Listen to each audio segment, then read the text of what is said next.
ààrẹ ti sọ̀rọ̀ pé ààrẹ Bọ́lá Ahmed Tinubu aṣíwájú Bọ́lá Ahmed Tinubu Bọ́lá Ahmed GCFR Tinubu break silence wọ́n sọ̀rọ̀ síta lórí ọ̀rọ̀ joint military operations pẹ̀lú United States wọ́n ní ìjọba àwọn yóò fi gbogbo ara sí àjọṣepọ̀ tó dán mọ́rán pẹ̀lú àwọn orílẹ̀-èdè alámúlégbè wa ẹlẹ́kùnjẹkùn àti jákèjádò àgbáyé láti wú àwọn agbénipa tí gbòǹgbò láti wú àwọn onísùmọ̀mí tí gbòǹgbò láti fòpin sí ìdúnkùkùlájà dúnmọ̀húrúmọ̀húrú mọ́ni nípa ètò ààbò lórílẹ̀‐èdè Nàìjíríà àwọn ó sì wá sí eléyìí ó ṣàgbéga fún ètò ọrọ̀ ajé orílẹ̀‐èdè. ọ̀rọ̀ gidi wọ́n sọ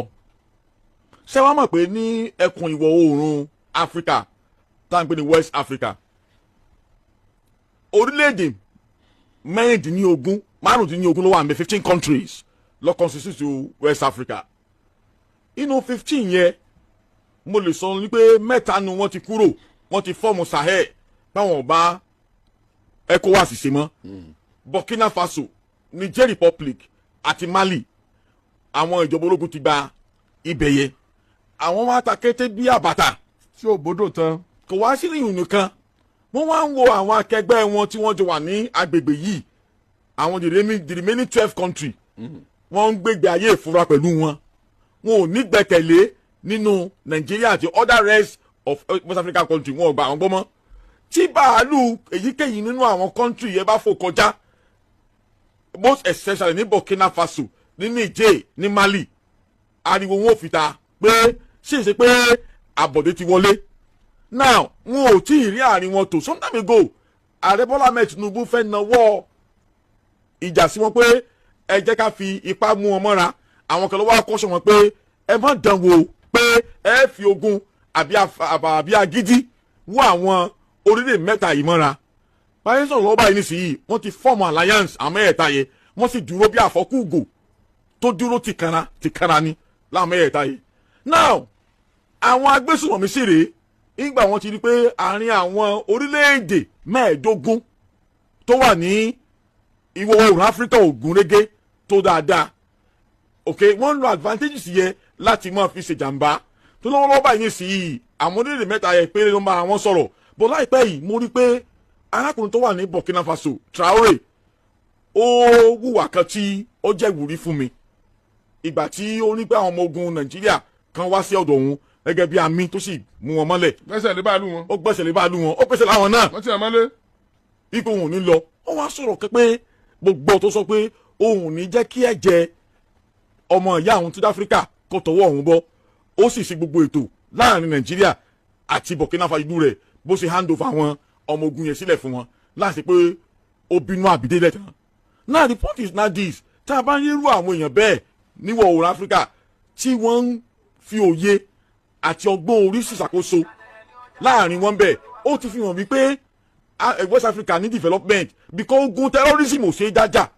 ẹ jẹ́ ká sòtọ́ ọ̀rọ̀ fúnra wa because àwọn agbésùnmọ̀mí cross láti border kan sí border míì láti ṣiṣẹ́ ibi tí ẹ bá sì mójútó alábàgbé yín pé kó má fogun jà yín kó má kó tiẹ̀ bá yín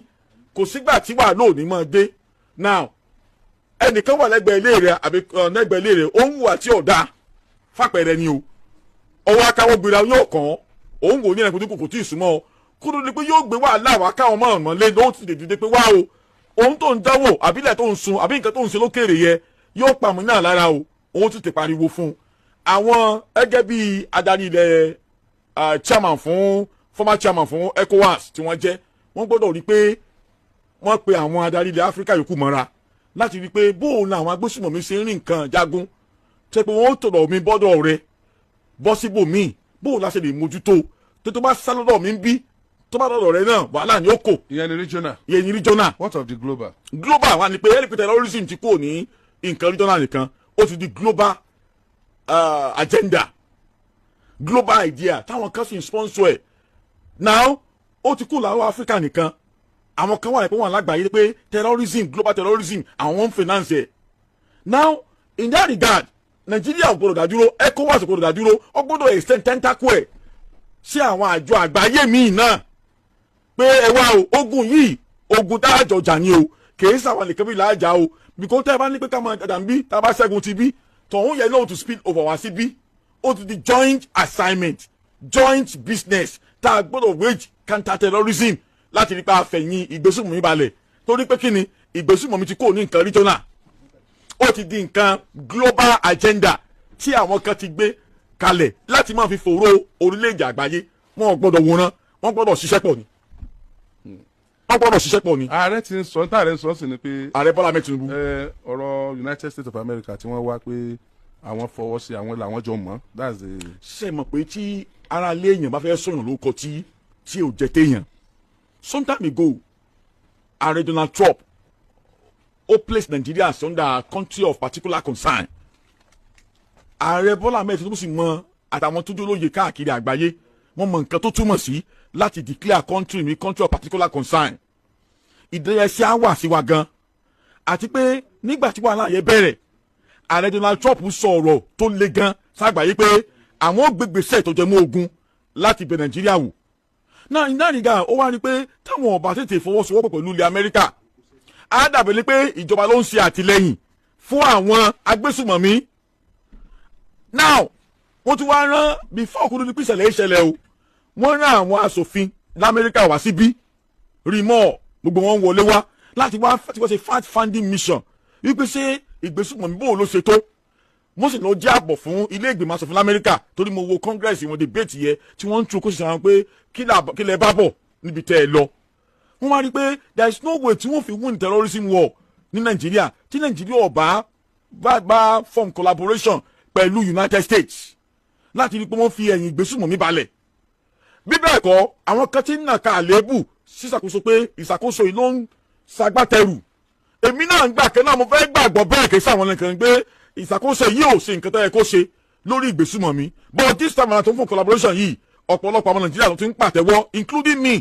pé good to the president bó ṣe fún collaboration pẹ̀lú US Donald Trump láti gbógun ti ẹ̀dọ́gà náà tún wá síbí. ọ̀rọ̀ ìgbà àdómi tún wọlé lánàá. mo gbọ́